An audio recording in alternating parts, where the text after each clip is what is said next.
Hey there, welcome back. Just want to go through something with you today. Often get asked about alignment in class, so I like to call this yoga lab. We take a couple of postures and we lab them out. So we fine tooth comb, look through the things that can go right and go wrong, and this is great for alignment in our body, and make sure that if we're doing repetitive stuff, we're doing it right all the time. You don't want to be pushing any strains in through your body as you're coming through these sun salutations. So I'm going to go through some of these with you today.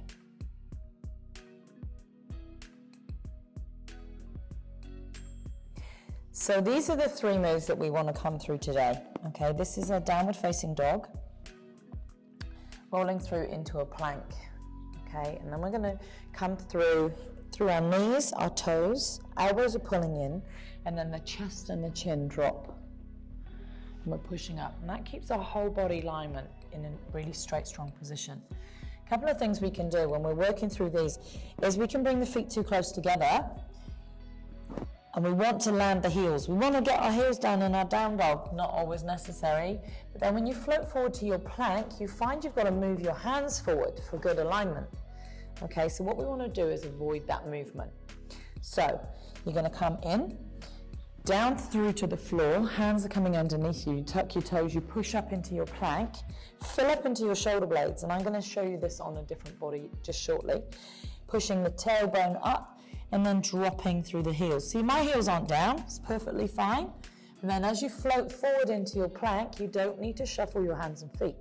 Okay, you're in a straight, strong position, the body is straight and strong, and then as you come down, the knees come down, the toes tuck, elbows pull in, just like you're holding a piece of paper, and then you're dropping down, chest drops down, chin drops down. Take a deep breath in, and push back up, and stretch through the body. Now they are three moves as part of our vinyasa flow. So they're three moves. Then we're only going to break those three down. We can rotate them through as we're coming through our sun salutations, but we're going to just microscope those three now with a view to helping you with your alignment. So I brought Jo in, one of my class participants today, to go through this one for us so I can demonstrate for you and explain. Jo's going to come from here into a plank position. Okay, she'll bring her hands up underneath her shoulders in a nice strong position, tucking her tailbone under slightly and filling up into her shoulder blades, really pushing up so she uses her core really strongly in this position. If she doesn't, drop out for me, Jo, on that one. Yeah, can you see how her shoulders are a bit disconnected?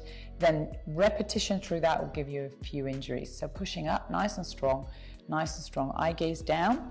So here she's in her plank. She's going to go from here into a downward facing dog. So the hips push up nice and high, and she hasn't adjusted her feet or her hands anywhere.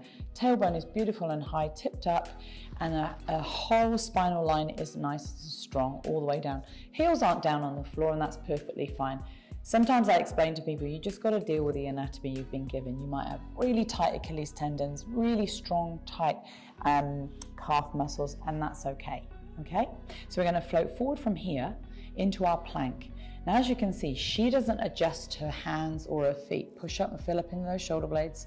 Eye gaze forward, nice. From here, I'm going to get her to drop her knees, and then her elbows are pulling in, just as if she's holding a piece of paper under her armpits. And then she's going to drop down. She's going to drop knees, toes, chest, and chin to the ground, leaving a pocket of space up through those hips. This way, this trains us to stay really integral and use that core line, keeping the back straight as and when you come out through chaturangas and low hovers. From here, she takes a deep breath in, and then she'll pull up, keeping the core strong, pushing up back to our child's pose. Good. So just going through that one again as it would be real time, coming into plank, bringing your body forward, tipping your tailbone under slightly, filling up in these shoulders. Eye gaze is down. So she's long in her spine from the very tip of her tailbone to the top of her head, neck. So we tip the tailbone up, push into a downward facing dog, float into here, always exhaling, and then floating forward through into her plank. And then she'll drop the knees gently, keep the toes tucked. The heels can stay pressed in together if you want that option. Elbows are in, and she's sinking those elbows tight to the body. They skim the rib cage as she drops down into her 8-point staff. chin and chest.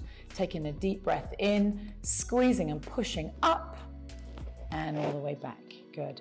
Now this is a really strong move, but it's brilliant for those Chaturanga base moves where you know you've got to build a bit of bicep and a bit of core strength so that you're able to be nice and strong through every sun salutation you do. Thank you very much. You come. Diddly-diddly. Good. So come into a plank for me, Joe. Plank. She's not listening, is she? Oh, plank. Sorry.